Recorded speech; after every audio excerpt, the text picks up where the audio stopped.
Elected leaders and teachers rallied for the release of a Brooklyn student detained by ICE at his immigration hearing.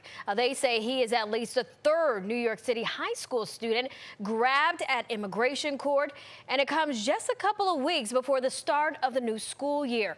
Our Henry Rossoff was at the rally, and Henry, there's increasing concern, understandably, from parents about sending their kids back to school. Yeah, this is becoming more and more common. An immigrant showing up to an immigration hearing and getting picked up by immigration authorities in the hallway outside their courtroom, even with their case still pending. In this case, we're talking about a 20-year-old asylum seeker named Mukhtar who came to the city last year. He was going to school and becoming a productive member of the community.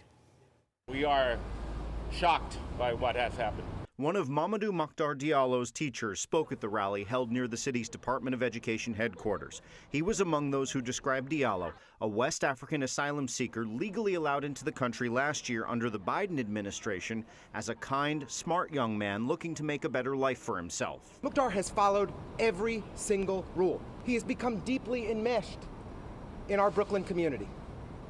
He recently completed a culinary internship. Diallo was detained by masked ICE agents at his immigration court hearing last week, despite his case still pending. Immigration advocates say he has since been transferred to a holding facility in Pennsylvania.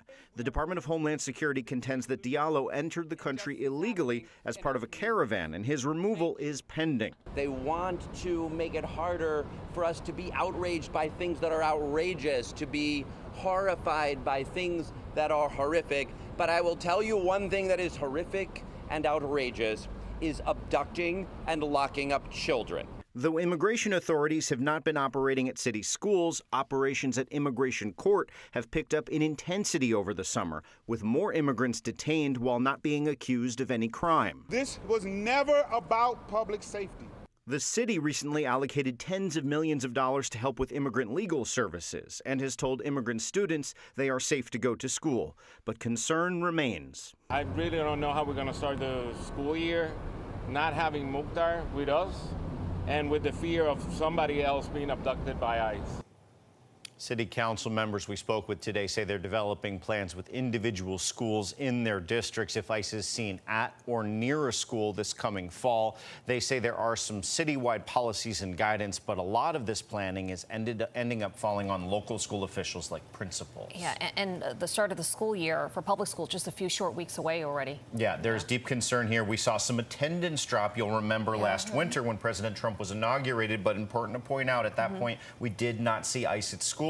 So that's the hope, again, from city officials that ICE agents won't show up there. But again, they're getting more aggressive in immigration court, so we don't know what will happen when the school year starts. That's the hope, but it's no definite there. Yeah, absolutely.